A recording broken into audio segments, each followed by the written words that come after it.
सारा प्रणाम, मैं हूं तेजस्वी चंडोक नैयर। घर खरीदने वालों के लिए 2011 कोई खास नहीं रहा। ऊंचे ब्याज दर में ईएमआई को बढ़ा दिया गया है, जिससे घरों की मांग में भारी कमी आई है। बिल्डर के नए प्रोजेक्ट्स आधे से भी कम हो गए हैं, लेकिन कीमतें कम नहीं हुई हैं। अब नजरें 2012 पर टिकी हुई हैं, क्योंकि नए साल में ब्याज दरों में कटौती हो सकती है। तो क्या नए साल में सस्ते होंगे घर? क्या पिछले 2 साल से खाली पड़े घरों को बेचने के लिए बिल्डर देंगे नए ऑफर? पैसा वसूल प्रॉपर्टी स्पेशल में आज इन्हीं सवालों का जवाब देने के लिए हमारे साथ स्टूडियो में मौजूद हैं हमेशा की तरह क्यूब्रिक्स के एमडी डॉक्टर संजय शर्मा और ट्रैक टू रियलिटी के एमडी रवि सिन्हा। आप दोनों का बहुत बहुत स्वागत है। Thank you. तो सबसे पहले अगर हम साल 2011 की बात करें तो एनआरआईज के मद्देनजर या फिर इंडियन इन्वेस्टर के मद्देनजर भी लेजी इन्वेस्टर ईयर रहा ये। बिल्कुल ठीक कहा आपने, और काफी इसमें प्रेशर्स थे, चैलेंजेस थे। एक तो मेरे ख्याल से प्राइसेस काफी बढ़ गए थे, और जो बिल्डर्स थे, क्योंकि थोड़ी सी तेजी आ गई थी पिछले 2 सालों में, 2009 के बाद में, तो प्राइसेस काफी हाई हो गए थे और लोग थोड़े से घबरा रहे थे। प्लस मेरे ख्याल से मेन मुद्दा ये है कि 2-3 साल पहले अफोर्डेबल हाउसिंग का बहुत जोर शोर आया था, और अभी टाइम आ गया है वो जो अफोर्डेबल हाउसेस प्रॉमिस किए थे उनको डिलीवर करने का। तो जो एग्जीक्यूशन लोगों ने जमीन पर नहीं देखी है, क्योंकि बहुत से बिल्डर्स हैं जिनके प्रोजेक्ट्स डिले चल रहे हैं, और मेजर डिले दो रीजन से है। एक तो लेबर उनको नहीं मिल रही थी, 30 से 40% की मेरे ख्याल से कमी आई है लेबर में, वो अपनी मंजिलें बनाने के लिए, घर बनाने के लिए। और सेकेंडली मेरे ख्याल पैसे की कमी डेवलपर्स को काफी तंग हुआ, और जो जैसे आपने कहा इंटरेस्ट रेट्स बढ़ने की वजह से वो तीसरी चीज थी जिसकी वजह से काफी प्रेशर्स आए हैं। तो अब देखते हैं आगे क्या होता है। अगले साल में थोड़ा सा टेंशन लग रहा है, मगर देखते हैं क्या होता है। तो साल 2011 कुछ खास नहीं रहा प्रॉपर्टी के मद्देनजर, लेकिन रवि जी साल 2012 की बात करें तो सबसे बड़ी खबर और सबकी नजर जिस खबर पर टिकी है वो ये कि आरबीआई अब जो है अब अपनी मॉनेटरी पॉलिसी में कोई खास बड़ा बदलाव नहीं करेगी, बल्कि हो सकता है कि ब्याज दरें अब कम हो जाएं। तो उसके मद्देनजर कैसे देखते हैं प्रॉपर्टी बाजार को? देखिए, 2011 में इश्यूज बहुत सारे रहे हैं। इंटरेस्ट रेट उसमें से एक इशू रहा है, बट जो एक इमर्जिंग ट्रेंड देखने में आ रहा है वो ये है कि जितने भी स्टेक होल्डर्स हैं रियल एस्टेट में, डेवलपर्स, एंड यूजर्स, इन्वेस्टर्स, कहीं ना कहीं वो सब 2008 के बाद जो एक कंफ्यूज्ड मार्केट था वहां से निकलकर एक इवॉल्व मार्केट में ये लोग कहीं ना कहीं रियलिस्टिक हो रहे हैं। अब वो ट्रेंड आपको देखने में नहीं आ रहा है इवन एंड यूजर्स की तरफ से कि एक साथ 3 घर बुक कर दिया, 2 घर हम बेच लेंगे 6 महीने के बाद, और उसमें से हमारा घर फ्री में हो जाएगा। यानी कि ट्रेडिंग नहीं हो पा रही है, ट्रेडिंग नहीं हो पा रही है, इन्वेस्टमेंट करना है। तो रवि जी आगे से आपसे चर्चा जारी रखेंगे, हम बात करेंगे, लेकिन इस वक्त जितेंद्र हमारे साथ जुड़े हैं, पहले उनसे बात कर लेते हैं। जितेंद्र, स्वागत है आपका, क्या कहना चाहते हैं? नमस्कार सर जी बताइए। नमस्कार जितेंद्र जी, मेरा बजट 65 लाख रुपए का है और मैं एक 3 बेड ड्राइंग खरीदना चाहता हूँ। आप मुझे गाइड कीजिए प्लीज कि मैं कहाँ पे लूँ। कहाँ खरीदना चाहते हैं? दिल्ली के आसपास या ये भी क्लियर कर दीजिए? दिल्ली एनसीआर में। दिल्ली एनसीआर। 65 लाख का बजट है इनका, कहाँ पे खरीद सकते हैं? देखिए 65 लाख का अगर मोटा मोटा कैलकुलेशन देखेंगे, अगर 3 बेडरूम जो है 18 से 2000 स्क्वायर फीट हुआ तो बजट आपका करीब 3000 रुपए पर स्क्वायर फुट के करीब मोटा मोटा बजट है।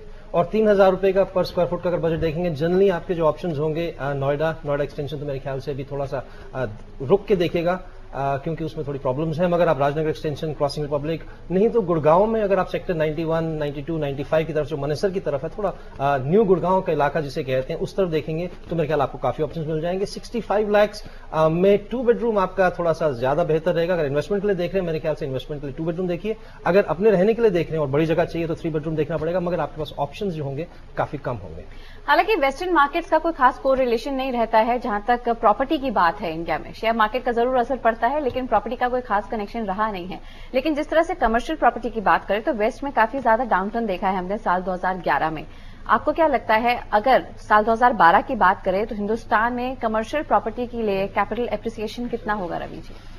शुरू के 2 क्वार्टर में मैं कोई उम्मीद नहीं कर रहा हूं। 2012 के सेकेंड हाफ से डिपेंडिंग ऑन ग्लोबल मार्केट बहुत हद तक रिटेल स्पेस और ऑफिस की डिमांड बढ़ेगी, लेकिन शुरू के 2 क्वार्टर में वेस्टर्न मार्केट में क्या हो रहा है उससे कहीं ज्यादा एक जो 2011 की लीगेसी के तौर पे हम देखते हैं कि एक कंफ्यूज्ड मार्केट सेंटिमेंट है। बिल्कुल, लोग ऑफिस में रिसेंट रिपोर्ट्स ये बता रही हैं कि एसएमई सेक्टर ज्यादा ग्रो कर रहा है, उनको ज्यादा बड़े ऑफिस स्पेस की जरूरत है, बट उनमें बहुत बड़ा एक कंपोनेंट है जो एक्सपोर्ट ड्रिवन है जी। तो they are not sure about it कि कल को उनका बिजनेस कितना ग्रो करेगा। सो शुरू के 2 क्वार्टर में कोई बहुत ज्यादा उम्मीद नहीं है, लेकिन हाँ second half of 2012 can be a very good market for retail space and office space.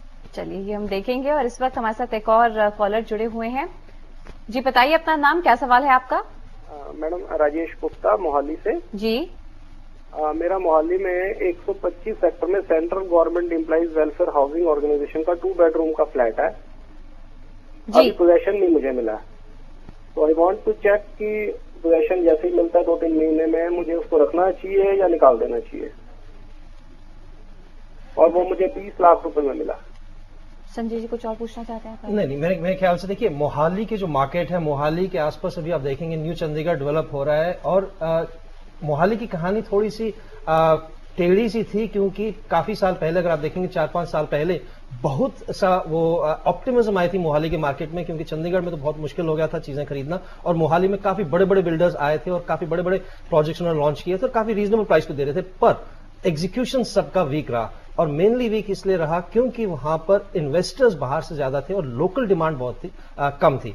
जब तक लोकल डिमांड नहीं आती है, एंड यूजर्स नहीं आते हैं, प्रॉपर्टी की प्राइसेस बढ़ती नहीं है। मगर अब मेरे ख्याल से वो चेंज हो रहा है, स्पेशली अगर आप देखेंगे काफी बड़े बड़े बिल्डर्स मुलानपुर में काफी प्लॉट्स लेके आ रहे हैं, वहां पर काफी ऑप्टिमिज्म आ गई है, और मेरे ख्याल से अथॉरिटीज ने भी देख लिया है कि उसका इंफ्रास्ट्रक्चर और हैबिटेशन और जो सोशल इंफ्रास्ट्रक्चर है उसे डेवलप करना है। तो अगर आप पोजीशन लेके उसे बेचते हैं, मेरे ख्याल से आप थोड़ा बहुत मुनाफा कमाएंगे, मगर अगर आप उसे 2 या 3 साल और दें तो मेरे ख्याल से, क्योंकि आपने बहुत अच्छे प्राइस पे लिया, अगर 30 लाख पे लिया है, प्लस अगर आप देखेंगे जो सेंट्रल गवर्नमेंट की स्कीम्स होती हैं जनरली मार्केट रेट से थोड़ा सा कम होती हैं, क्योंकि नो प्रॉफिट नो लॉस पे बेचते हैं वो, तो मेरे ख्याल से आपने खरीदा उसे सही दाम पे है।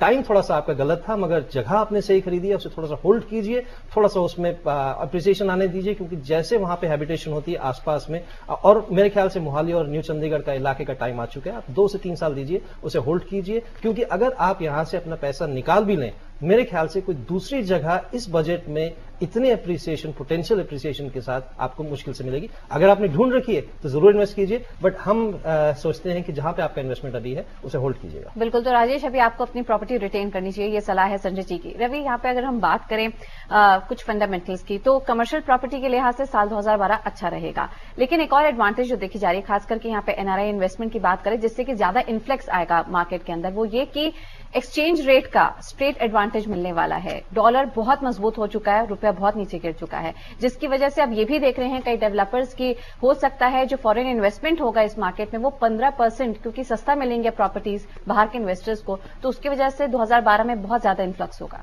आप सहमत हैं इस बात से? बहुत हद तक। देखिए, एनआरआई इन्वेस्टमेंट 2011 के सेकेंड हाफ में डॉलर और रुपी के डिफरेंशिएशन के पहले से ही शुरू हो गया था, लेकिन वो जो एनआरआई इन्वेस्टमेंट अभी तक का पैटर्न रहा है वो सिलेक्ट मार्केट में रहा है।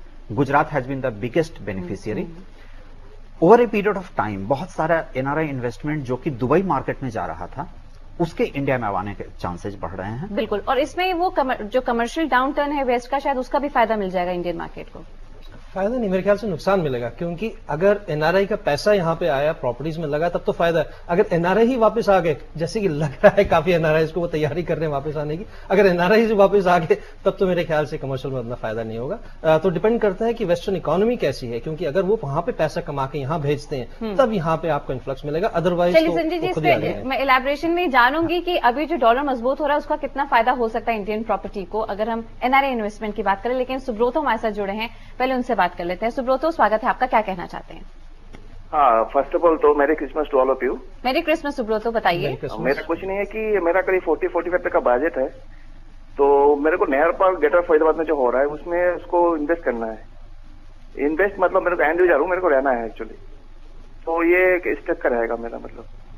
संजय जी, देखिए, अगर आप एंड यूजर हैं, शुरू में देखिए, आप काफी, अगर आप 3, 4, 5 साल पहले की चीजें देखेंगे, जरूर कहीं ना कहीं ऐसे लोग होते थे, जब कोई कॉम्प्लेक्स स्टार्ट होता था वो पहले, दूसरे या तीसरे लोग होते हैं उसके अंदर। और एंड यूजर्स अगर आप हैं तो मेरे ख्याल से जो वहां पे इंफ्रास्ट्रक्चर डेवलप हो रहा है उसकी थोड़ी सी वेट कर सकते हैं।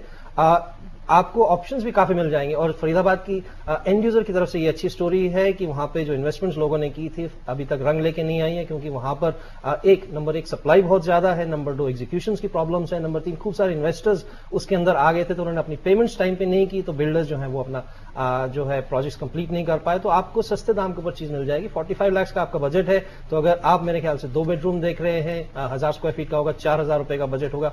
अगर आप 3 बेडरूम भी देख रहे हैं मेरे ख्याल से, तब भी मेरे ख्याल से 2000 से 2200 रुपए पर स्क्वायर फुट तक का आराम से आपको बजट आ सकता है। और इस बजट के अंदर आपको फरीदाबाद में काफी प्रॉपर्टीज मिलती है। कुछ अच्छे बिल्डर्स हैं, एसआरएस का आप देख सकते हैं, नहीं तो आरपीएस ग्रुप का देख सकते हैं। जनरली आप बिल्डर से डायरेक्टली मत खरीदेगा उसको, क्योंकि बिल्डर्स के प्राइसेस जो प्राइमरी मार्केट के प्राइसेस हैं आज काफी हाई होंगे, हो सकता है 3000 रुपए से ऊपर हो। मगर आप वही प्रॉपर्टी अगर रीसेल मार्केट में देखेंगे, सेकेंडरी मार्केट में देखेंगे, तो आपको काफी सस्ती मिल सकती है। मेरे ख्याल से 2000 से 2500-2600 रुपए पर स्क्वायर फुट के अंदर आपको ऑप्शंस मिल सकते हैं। और वो ऑप्शंस चूज कीजिए जो काफी पोजीशन के पास आ चुके हैं। ओमैक्स के भी काफी प्रोजेक्ट्स हैं जो वहां पे पोजीशन के पास आ चुके हैं, उनके ऊपर आप थोड़ा सा फोकस कीजिए और बिल्डर अच्छा चूज कीजिए, क्योंकि वहां पे बहुत से बिल्डर्स आ गए हैं और काफी बिल्डर्स हमें डर है कि टाइम पे नहीं दे पाएंगे, हो सकता है डिले बहुत ज्यादा हो जाए। और इन्वेस्टर को इतना फर्क नहीं पड़ेगा क्योंकि उसकी इन्वेस्टमेंट है, मगर एज एन एंड यूजर अगर डिले बहुत ज्यादा हो जाता है, मेरे ख्याल आपके ऊपर नेगेटिव इफेक्ट होगा। तो प्रोजेक्ट की कंप्लीशन के ऊपर ध्यान रखिएगा और उस लिहाज से आप उसे चूज कीजिए, आपको ऑप्शंस मिल जाएंगे। तो प्रोजेक्ट की कंप्लीशन और सबसे पहले इन्वेस्ट करने के पहले बिल्डर्स के क्रेडेंशियल, ये बहुत जरूरी हो गया। संजय जी हमेशा ही कहते हैं। तो रवि जी और संजय जी हमारे साथ बने रहेंगे। हॉट डेस्टिनेशंस कौन सी हो सकती है 2012 में, ये भी जानेंगे, लेकिन ये सब कुछ एक ब्रेक के बाद आप चलते रहिए समय के साथ।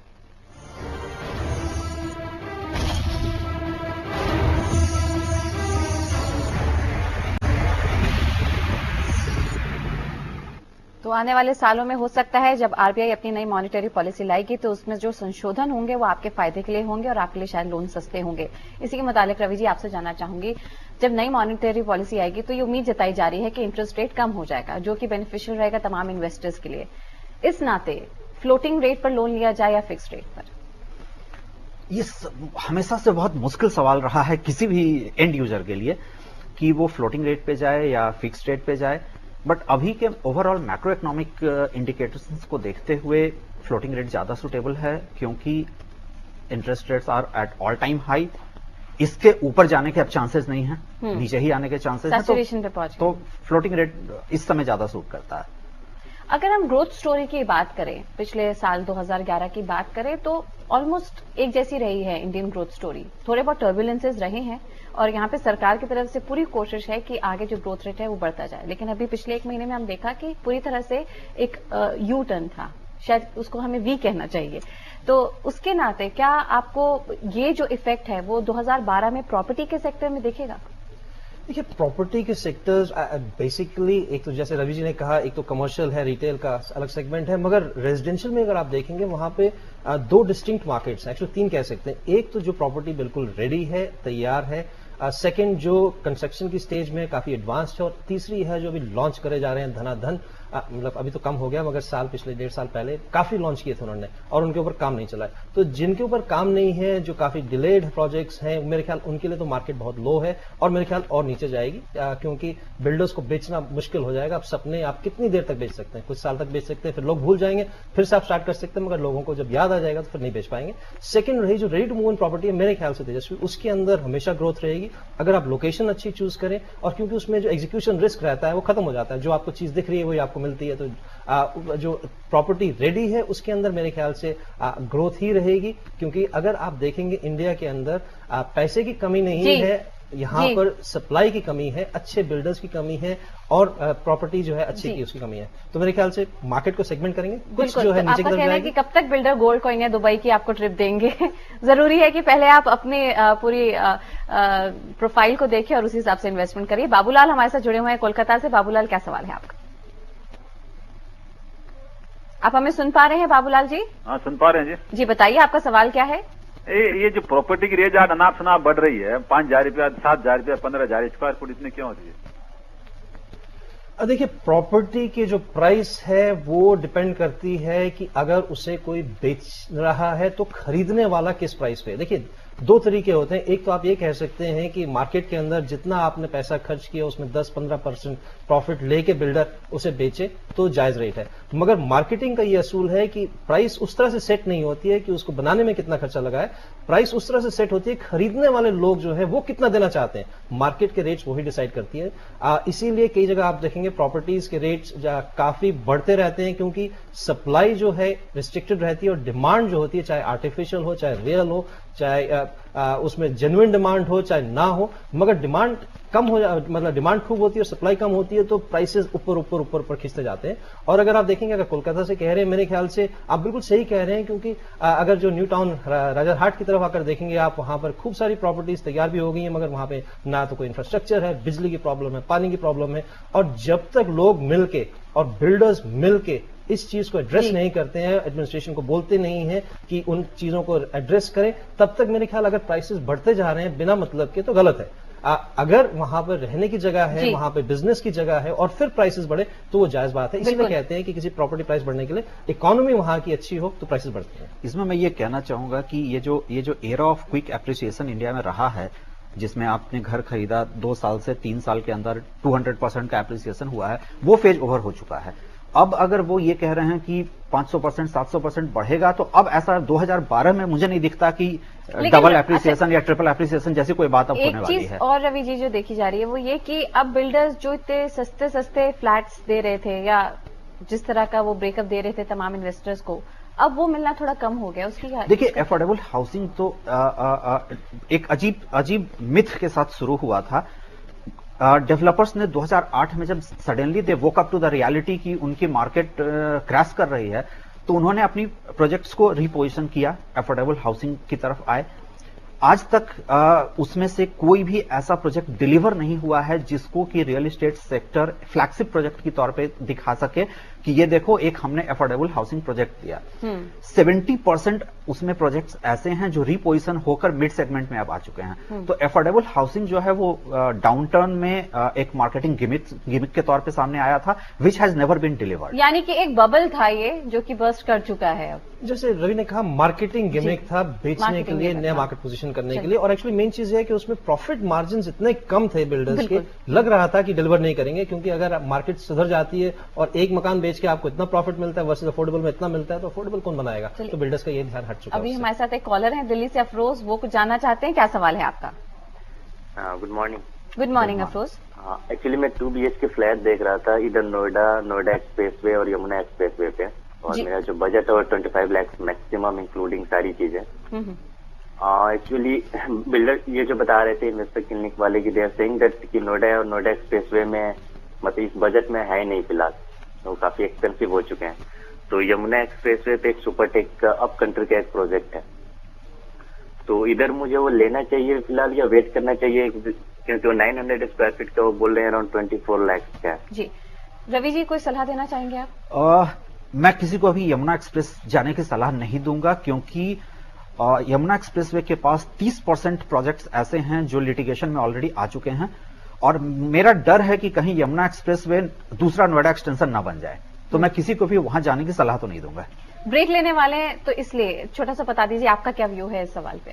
देखिए, टफ है। अगर आपको ऑप्शंस नहीं है और इस बजट में लेना चाहते हैं तो मेरे ख्याल से आप थोड़ी सी स्टडी कर लीजिए। जैसे रवि जी ने कहा है, मैक्रो इकोनॉमिक की प्रॉब्लम्स हैं, मगर बिल्डर्स अगर आप कंफर्टेबल हैं, बिल्डर से लिखित में ले लेते हैं कि अगर वो डिलीवर नहीं करता है तो आपके पैसे वापस करेगा 2 साल 3 साल में, जो अभी तक दिया नहीं है लोगों ने। मगर अगर उस टाइप से अगर बिल्डर आश्वासन दे लेता है तो कीजिए, नहीं तो आप बिल्डर को पैसा दे रहे हैं और पैसा आपको वापस बहुत मुश्किल से मिलेगा। तो अफरोज आप सोच लीजिए, हालांकि रवि जी इसके ज्यादा फेवर में तो नहीं देखे। अभी वक्त है एक ब्रेक का, लेकिन हमारी ये चर्चा प्रॉपर्टी पर 2012 में क्या रहेगा खास, इस पे जारी रहेगी। आप चलते रहिए।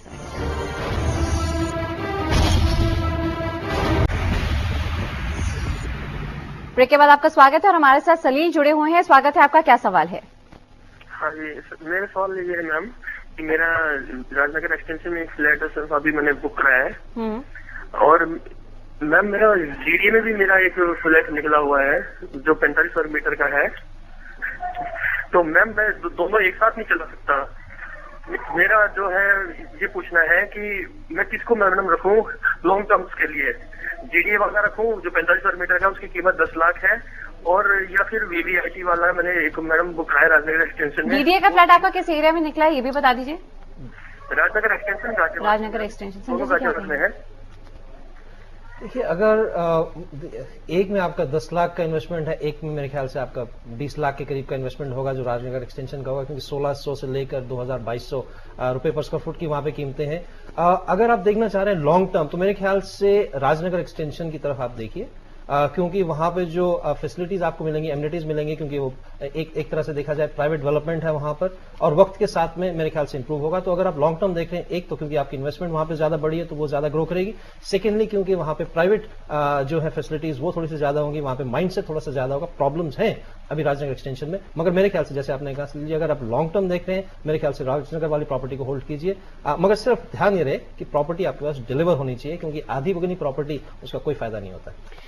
रवि जी, 2012 की अगर बात करें, रेजिडेंशियल प्रॉपर्टीज की बात करें, गांधीनगर, दहीसर, नल्लासपुरा, पनवेल, पेन, ये कुछ ऐसे इलाके थे जहां जो हॉट डेस्टिनेशंस बने रहे। 2012 में भी क्या आप इन्हीं को देखते हैं कि लोग मेन सिटी के आउटस्कर्ट्स पे घर लेना पसंद करेंगे? देखिए, एक जो मेन सिटी के आउटस्कर्ट्स की बात थी, जिसको कि बहुत ज्यादा सैटेलाइट टाउन्स और फैंसी जार्गन्स में मार्केट की गई थी कि हाईवेज डेवलप हो रहे हैं, मेरे ख्याल से वो भी एक मिथ है जो वर्स्ट हो चुका है।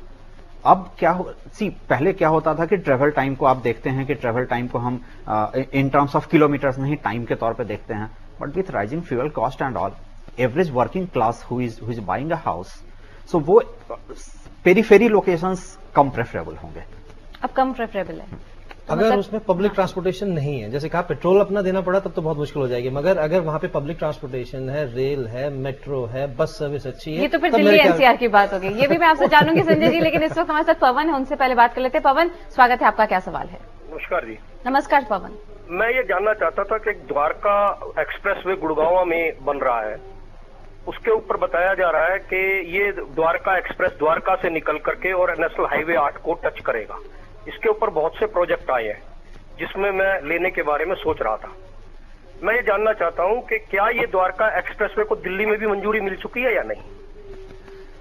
पवन जी, जो आपने क्वेश्चन पूछा बहुत अच्छी तरह से जानते हैं आप, वहां पे नहीं मिली है मंजूरी, वहां पे काम चल रहा है मंजूरी लाने के लिए, मगर ना लैंड एक्विजिशन हुई है, प्लान्स है वहां पर। गुड़गांव में भी अगर आप देखेंगे 18 किलोमीटर लंबी ये रोड है, जिसमें मेरे ख्याल से 5.5 किलोमीटर के करीब में विवाद है, तो 13-14 किलोमीटर है जहां पर हल्की फुल्की सी रोड बन रही है। तो ये जो द्वारका एक्सप्रेसवे है, इसका इलाका पोटेंशियल इसका बहुत जबरदस्त है अगर एक्सप्रेसवे बन के आती है, मगर उसके चांसेस अभी थोड़े से कम हो गए हैं क्योंकि लिटिगेशन में चीज पड़ गई है। और आपने देखा है कि जनरली कोर्ट्स ने जो लैंड ओनर्स है उनके फेवर में ही अपना यानी कि कुल मिला के अभी वहां फ्यूचर अनसर्टन ही है। फ्यूचर अनसर्टन है, अगर लॉटरी निकल गई तो बहुत अच्छी निकलेगी, नहीं निकले तो फंस जाएगी। संजय जी, जल्दी से आपसे जानना चाहेंगे, साल 2012 के लिए 5 टॉप 5 आपके पिक्स हॉट प्रॉपर्टी के लिए। देखिए, अगर budget is not an issue, क्योंकि कई जगह क्या होता है बजट इश्यू होता है तो प्रॉब्लम आती है। अगर बजट इश्यू नहीं है, जो हमने स्टडी की है उसमें 5 जो मेजर जगह हैं, सबसे पहले गुड़गांव मानेसर की बेल्ट, और पवन जी ने जैसे पूछा था उसमें द्वारका एक्सप्रेसवे भी एक जगह है।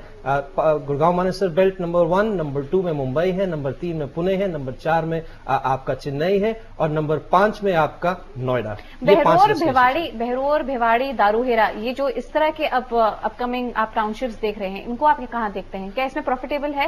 देखिए, प्रॉफिटेबल है, मगर ये मार्केट्स बहुत छोटी हैं। देखिए, यहाँ पर 2-2.5 हजार अकोमोडेशन अगर आती हैं वो ही बहुत बड़ा होता है, जबकि आप गुड़गांव देखेंगे, नोएडा देखेंगे, यहाँ पे 50,000 और लाख। तो मार्केट की स्केल में काफी फर्क है। जैसे कोयम्बटूर अगर आप देखेंगे, कहते हैं काफी हॉट मार्केट है, मगर वहां पे 3,000 फ्लैट के करीब आ रहे हैं। तो मार्केट के साइज के हिसाब से मेरे ख्याल से छोटी छोटी मार्केट्स हैं, इनमें प्रेशर, इनमें मेरे ख्याल पोटेंशियल जरूर है, रुकना चाहिए यहाँ पे थोड़ा। नहीं, पोटेंशियल जरूर है। अगर आप माइक्रो मार्केट है, उस जगह को अच्छी तरह से जानते हैं तो मेरे ख्याल से जरूर इन्वेस्ट कीजिए, बट क्योंकि हम थोड़ी सी बड़ी मार्केट्स देख रहे हैं, इसलिए इन्वेस्टमेंट का थोड़ा होराइजन उसका ज्यादा रखना होगा। अगर आप दारूहेरा की तरफ जा रहे हैं तो आपका इन्वेस्टमेंट होराइजन जो है कम से कम 7 साल के लिए होना चाहिए। अच्छा, तो मतलब कि अगर आप ट्रेड नहीं करना चाहते हैं, इन्वेस्ट करना चाहते हैं लॉन्ग टर्म के लिए, तो यहाँ पे जाया जा सकता है। आपसे जानना चाहेंगे रवि जी, आपके top 5 picks hot property destination. Gurgaon, Pune, Bangalore, Chennai and Mumbai. Considering the fact, जब मैं मुंबई की बात कर रहा हूं तो मुझे ये मुंबई को ये देखते हुए बात कर रहा हूं कि प्रॉपर्टी प्राइसेज ऊपर जा रही हैं, ट्रांजैक्शन नीचे है, but it will still remain an attractive destination. आप दोनों का बहुत बहुत यहाँ पे शुक्रिया अदा करना चाहेंगे। तो यहाँ पे हमने आपको बताया कि आप 2012 में कहाँ कर सकते हैं प्रॉपर्टी में इन्वेस्ट। उम्मीद करेंगे कि साल 2012 आपके लिए बहुत अच्छा हो। हैप्पी बाइंग, सहारा प्रणाम।